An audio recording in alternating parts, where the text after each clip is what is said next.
여호야김 시대에 바벨론의 왕 느부갓네살이 올라오매 여호야김이 3년간 섬기다가 돌아서 그를 배반하였더니 여호와께서 그의 종 선지자들을 통하여 하신 말씀과 같이 갈대아의 부대와 아람의 부대와 모압의 부대와 암몬 자손의 부대를 여호야김에게로 보내 유다를 쳐 멸하려 하시니 이 일이 유다에 임함은 곧 여호와의 말씀대로 그들을 자기 앞에서 물리치고자 하심이니 이는 므낫세에 지은 모든 죄 때문이며 또 그가 무죄한 자의 피를 흘려 그의 피가 예루살렘에 가득하게 하였습니다.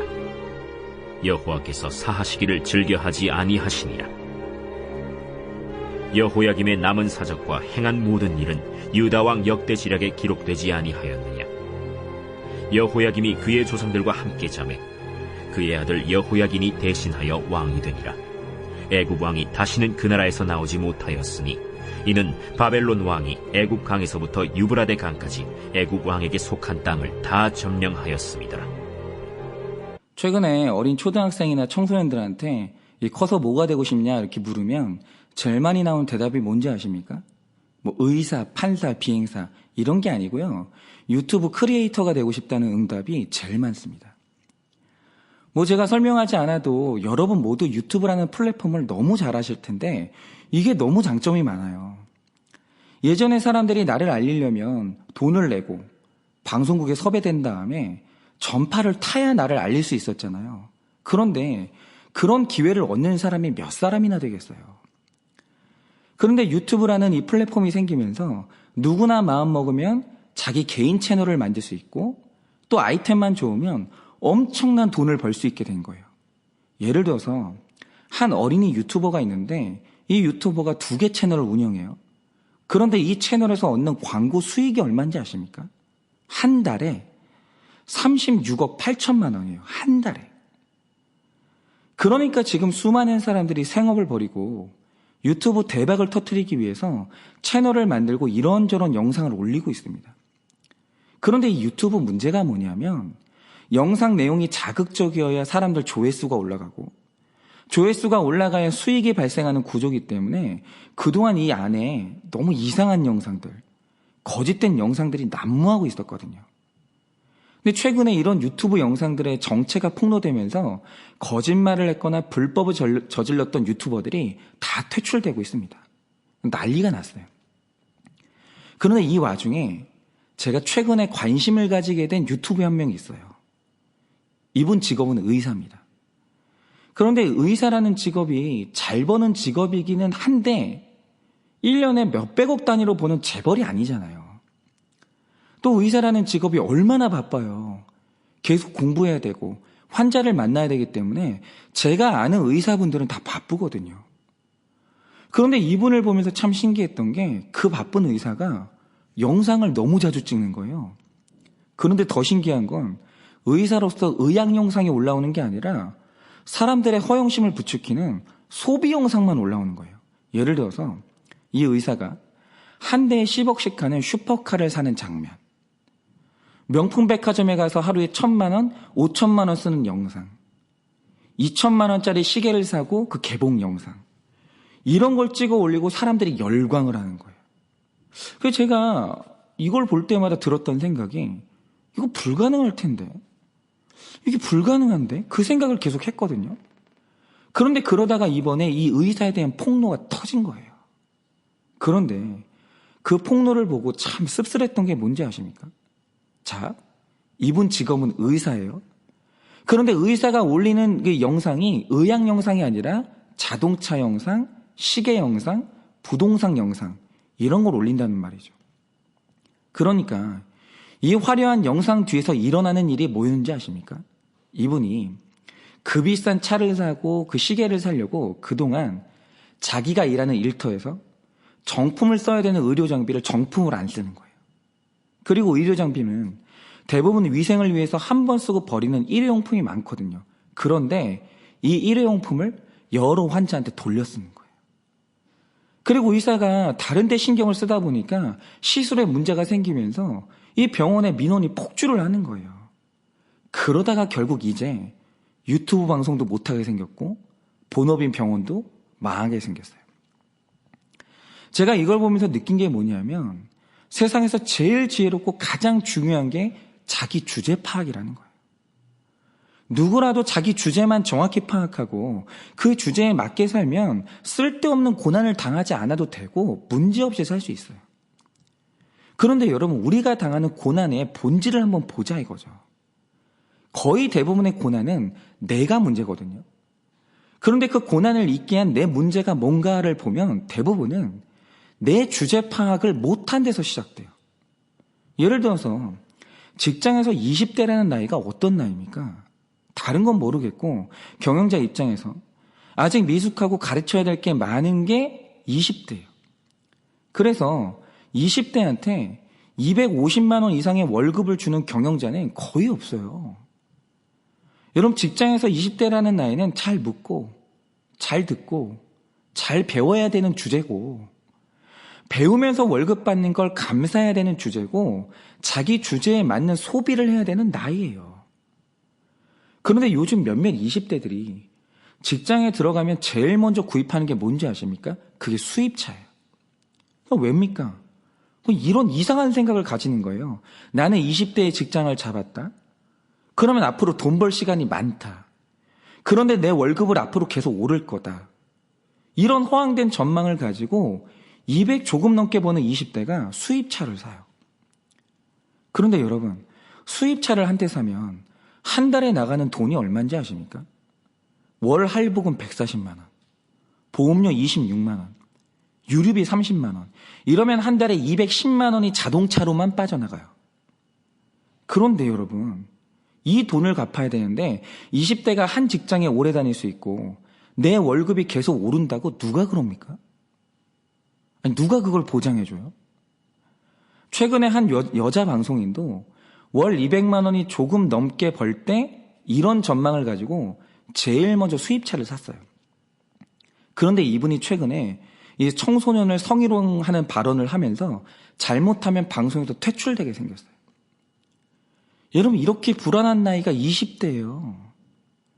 여러분, 20대의 나이는 직장에서 어떤 일이 벌어질지 모르는 불안하고 불안정한 시절인데 내 주제를 모르니까 나는 직장에 오래 다닐 거다. 내 월급은 계속 오를 거다. 그러니까 나는 오늘 수입차를 산다. 이런 주제에 안 맞는 생각과 행동을 하다가 나중에 2,500만 원의 빚을 진 사람들도 있어요. 그래서 정말 많은 경우에 고난의 원인은 내 탓인데 대부분 우리의 가장 큰 문제가 뭐냐면 자기 주제 파악이 안 된다는 거고, 그래서 주제에 안 맞는 결정과 행동을 하면서 고난이 시작돼요. 여러분, 이런 관점에서 이제 몰락으로 가는 열왕기하를 보자 이거죠. 여러분, 남유다의 멸망을 기록한 열왕기에서 이 요시야의 역할이 뭐였을까를 생각해 보면 그는 남유다를 구하기 위해서 온 존재가 아니에요. 그러니까 요시야의 역할은 뭐냐? 하나님은 이들을 구하기 위해 최선을 다했고 설득할 만큼 했다는 걸 증명하는 존재가 요시야예요. 그러니까 하나님이 요시야를 보내서 이렇게까지 했는데도 변화되지 않는 남유다는 심판받을 만하다.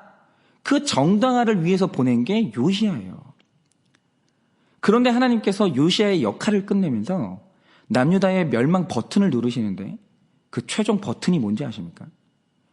요시야가 살면서 제일 잘했던 게 자기 주제 파악이거든요. 그런데 하나님께서 요시야에게 자기 주제를 파악하는 지혜를 꺼버리세요.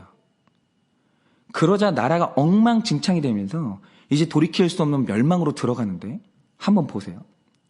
여러분, 개혁 작업을 잘하던 요시야가 갑자기 죽어요. 그런데 왜 죽게 됐습니까? 이때 근동지방의 강자였던 아수르가 힘이 빠지면서 역사의 뒤편으로 사라지는 와중에 무기또라는 지역을 넣고 애굽의 바롯느고와 힘없는 아수르가 한판 붙게 돼요. 그런데 이때 남유다의 국력이라는 것은 이 전투의 승패를 결정할 힘이 없는 초라한 상태였어요. 그래서 자기 주제 파악이 정확했다면 그냥 이 전투에서 누가 이기는지 보고 있다가 그 결과에 따라서 승자 편에 붙으면 돼요. 가만히 있으면 되는 거예요. 이게 지금 남유다 주제에 맞는 행동이에요. 그런데 이때 이상한 일이 일어나요. 그게 뭡니까? 갑자기 요시야가 자기와 상관도 없는 이 전쟁에 참전합니다. 그리고 둘 중에서 더 힘이 센 애국과 한판 붙게 돼요. 그런데 제가 자료를 찾아보면 역사가들도 이때 왜 요시야가 이 전쟁에 참전했는지 이유를 말하지 못해요. 이해할 수 없는 상황인 거예요. 그런데 갑자기 요시야가 주제 넘는 행동을 해요. 그래서 일어난 결과가 뭡니까? 본인은 전쟁터에서 죽어요. 그리고 자신을 이어 왕이 된 여호아하스는 나라를 통치한 지 3개월 만에 애굽의 바로 느고에게 끌려갑니다. 그리고 애굽은 요시야가 벌인 전쟁의 배상금으로 은 100달란트와 금 1달란트라는 엄청난 전쟁 배상금을 물게 돼요. 그런데 여러분 그 배상금을 누가 책임져요? 왕이 지는 게 아니에요. 그거 전부 다 백성의 세금으로 지는 거예요. 그러니까 왕이 주제 파악하지 못한 죄로 백성의 삶이 피폐해지고 이제 나라의 주권을 완전히 뺏기게 된 거예요. 그런데 문제는 뭐냐? 이걸 여호야김이 다 봤거든요. 다 봤는데 여호야김이 자기 아버지와 똑같은 실수를 저질러요. 이후로 바벨론이 한 번 더 애굽을 침공하는데 이때 그 침공에 실패합니다. 그런데 이건 어디까지나 강대국 간의 일이에요. 남유다는 나서지 말고 가만히 지켜보면 됩니다. 그런데 이 상황에서 그동안 자존심이 상했던 여호야김이 또 나서면서 잠깐 주춤했던 바벨론을 배반하고 세금 납부를 거부해요. 그러자 바벨론은 아예 남유다를 둘러싸서 멸망시킨 다음에 포로들을 끌고 가는데 이때 끌려간 사람이 다니엘과 세 친구들이에요. 이렇게 인재들을 다 뺏기고 이제 나라는 완전히 내려앉습니다. 여러분 보세요. 왜 남유다는 계속 어려움을 당합니까? 왜 남유다는 멸망으로 갑니까? 왜 자꾸 내 식구들이 포로가 돼서 끌려갑니까? 이유는 그 중심에 자기 주제 파악이 안 되는 미련함이 있는 거예요. 여러분 약자가 허리를 숙이는 것은 비굴함이 아닙니다. 그건 자기 주제에 맞는 행동이고 지혜예요. 그런데 주제에 맞지 않는 자존심을 세우니까 당하지 않아도 되는 고난을 겪다가 결국 망하는 거예요. 그런데 여러분 이게 중요한 이유가 뭐냐면 이게 바로 우리 구원에서 일어나는 일이기 때문이에요. 여러분 성경의 주제는 크게 두 가지입니다. 하나는 신론이고 하나가 인간론이에요. 그런데 성경이 말하는 인간의 주제가 뭡니까? 인간은 죄인이라는 거예요. 이거 너무 중요해요. 그리고 죄인인 인간은 절대 자기 힘으로 구원받을 수 없어요. 성경은 듣기 싫더라도 참담하더라도 인간이 자기 주제를 정확히 파악하는 걸 굉장히 중요하게 생각합니다. 왜입니까? 죄인된 자기 주제를 파악한 사람이 하는 게 회개고 구원에 있어서 전적으로 무능한 자기 주제를 파악한 사람이 붙드는 게 예수님이기 때문이에요. 그리고 사람이 구원받을 때 가장 도움이 안 되고 사치스러운 감정이 뭐냐? 그게 수치심이에요. 여러분 구원은요. 성경이 말하는 자기의 상태를 믿고 자기 주제 파악만 잘하면 받는 게 구원이에요.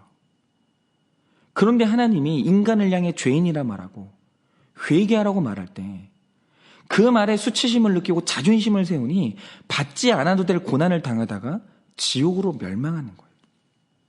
그러니까 이렇게 생각하시면 돼요. 지옥에 가는 사람들은 다 자존심이 센 사람들이에요. 자존심이 센 사람들이 지옥 가는 거예요. 그래서 오늘도 저는 이 말씀을 묵상하면서 또 제 주제 파악을 하게 되는 거예요. 여러분 하나님이 보내신 이 전염병 사태 속에서 교회는 주제에 맞게 방역 지침에 잘 따르고 각자의 자리에서 예배하고 기다리면 됩니다. 여러분 우리가 이 사태를 못 이겨요. 하나님이 보내신 이 기다림의 때를 우리 힘으로 바꿀 수 없어요. 그래서 우리가 주제 파악 잘하고 기다리고 있으면 반드시 회복의 날은 옵니다. 그런데 그걸 못 참고 요시야처럼 여호야김처럼 주제 넘게 행동하면 더 큰 곤란을 당하고 수치를 당하고 잠시 닫고 열 교회 문을 영원히 닫게 된다는 거예요. 제가 작은 교회 목사로서 말도 행동도 소비도 제 주제에 맞게 잘하고 있으면 문제될 게 전혀 없습니다. 그런데 자존심을 세우겠다고 맞지 않는 소비를 하고 맞지 않는 말을 하고 행동을 하면 그때 저뿐만 아니라 제가 섬기는 교회가 고난당하고 내 식구들이 고난을 당하는 거예요. 오늘 여러분은 어떠십니까? 내 주제를 정확히 파악하고 주제에 맞는 삶을 살고 계십니까? 소비도, 말도, 행동도 주제에 맞게 하고 있으십니까? 또 죄인된 내 주제에 맞게 날마다 죄를 회개하고 예수님을 굳게 붙들고 있습니까? 바라기는 우리 주제를 파악하는 지혜를 가지셔서 이 환난의 때를 잘 지나고 다시 언젠가 주실 회복을 맞이하는 우리가 되길 예수님의 이름으로 축원을 드립니다.